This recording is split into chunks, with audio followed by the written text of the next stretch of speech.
Assalamualaikum warahmatullahi wabarakatuh. Saya Ninis Agustini Damayani, pengampu mata kuliah Preservasi Media dan Informasi. Pada pertemuan kali ini, saya akan membahas mengenai faktor-faktor penyebab kerusakan koleksi pustaka. Ada beberapa faktor. Yang pertama adalah faktor fisika, yaitu cahaya. Kenapa cahaya bisa merusak koleksi? Cahaya yang digunakan untuk menerangi ruangan perpustakaan itu bentuk dari energi elektromagnetik yang berasal dari radiasi cahaya matahari dan lampu listrik. Sinar UV yang menyebabkan memudarnya tulisan dan warna bahan cetakan. Kertas menjadi rapuh serta kehilangan kekuatan. Pada media non-kertas, cahaya juga mengakibatkan kerusakan. Jadi cahaya lampu, kemudian matahari langsung itu ternyata bisa membuat koleksi kertas terutama itu memudar. Sedangkan koleksi non-kertas dia akan lengket biasanya kayak CD dan sebagainya itu harus dihindarkan dari cahaya, yaitu energi lampu tadi dan kemudian juga sinar matahari. Ada dua proses kerusakan karena cahaya. Pertama disebut sebagai fotolisis, yaitu efek yang disebabkan besarnya energi yang dipancarkan oleh sinar ultraviolet sehingga memutuskan rantai ikatan kimia pada polimer selulosa. Jadi kalau kita lihat bahwa kertas itu, kalau kita lihat di mikroskop itu seperti rambut gitu ya. Jadi dia akan saling menjalin dan dengan adanya panas, ikatan itu menjadi putus. Mengakibatkan apa? Kertas menjadi rapuh, jadi mudah sobek ya atau patah. Kemudian yang kedua ada yang disebut dengan fotosensitisasi, yaitu efek yang disebabkan oleh proses oksidasi dari bahan tambahan dan partikel logam, besi dan timah yang juga menimbulkan noda pada kertas. Kenapa demikian? Karena kertas itu dibuat dengan beberapa bahan kimia, sehingga ketika dia disimpan di dalam ruangan dengan cahaya yang cukup tinggi akan terjadi oksidasi di mana bahan-bahan tambahan yang untuk membuat kertas itu bereaksi sehingga menimbulkan noda pada kertas. Kemudian yang kedua, temperatur dan kelembaban udara. Kelembaban udara itu berkaitan dengan temperatur tentunya. Jadi semakin hangat udara, maka semakin banyak uap yang dihasilkan. Jadi kalau temperaturnya meningkat, maka kelembaban relatif turun.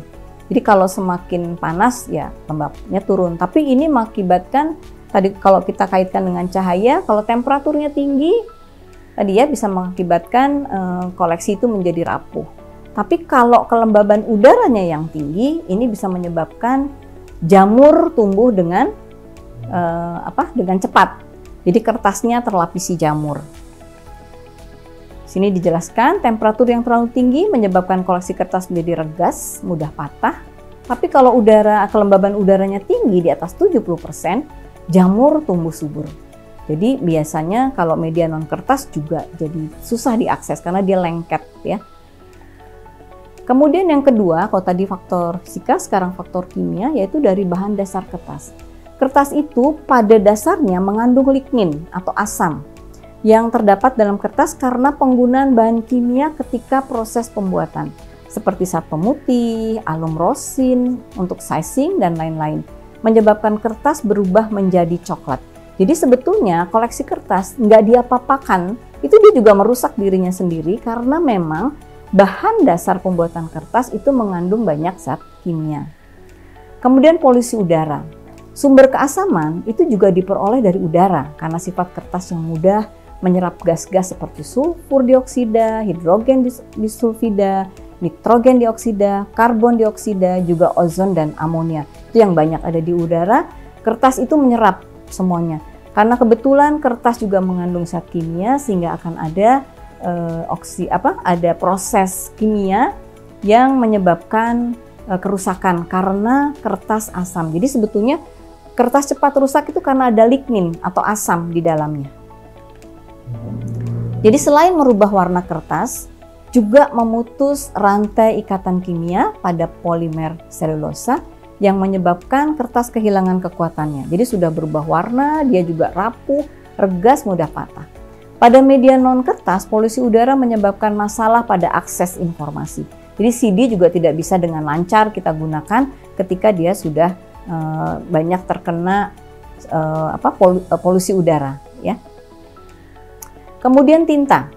Ibu tadi sudah menyampaikan bahwa kertas itu disimpan pun dia bisa merusak dirinya sendiri jika tidak disimpan di ruangan yang sesuai dengan standar preservasi. Karena apa? Ada tulisan dengan tinta. Tinta itu sumber asam juga, ya, yang berasal dari tinta atau iron gall yang terbuat dari campuran asam tanat dan garam besi. Kandungan asam di dalam tinta mengakibatkan kertas terkikis dan sering berbentuk lubang. Mungkin kita sering lihat ya, ada buku gitu, ada titik-titik hitam gitu ya. Itu adalah lubang-lubang pada bagian-bagian yang tertulis dengan tinta. Kemudian yang ketiga adalah faktor biota. Jamur yang pertama, tadi sudah disampaikan juga bahwa ketika kelembaban udara mencapai 70%, spora berkembang dengan cepat di atas permukaan kertas. Tentunya itu akan menutup informasi yang ada di dalam kertas tersebut. Jamur mengeluarkan enzim yang menghidrolisa rantai polimer selulosa menjadi fraksi-fraksi kecil. Jadi kalau misalnya terhidrolisa itu berarti tadi ya, rantai polimer selulosa menjadi rapuh, kemudian menjadi basah dan mungkin mudah jadi rusak ya. Jamur juga memproduksi asam oksalat, asam sitrat, asam formiat yang menyebabkan kertas menjadi asam dan rapuh. Selain itu juga membentuk noda merah kecoklatan atau disebut foxing yang sulit dihilangkan. Sedangkan pada media non-kertas mengakibatkan kesulitan dalam mengakses informasi karena medianya itu terkontaminasi dengan jamur.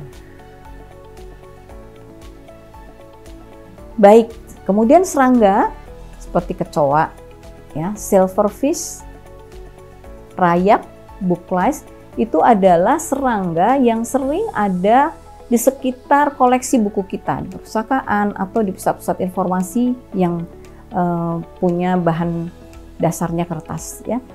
Kecoa itu mengeluarkan cairan pekat warna hitam. Jadi kalau dia mengeluarkan cairan itu di atas kertas, di atas buku atau dokumen, maka itu akan susah hilang karena dia akan menutup informasi yang ada di kertas tersebut.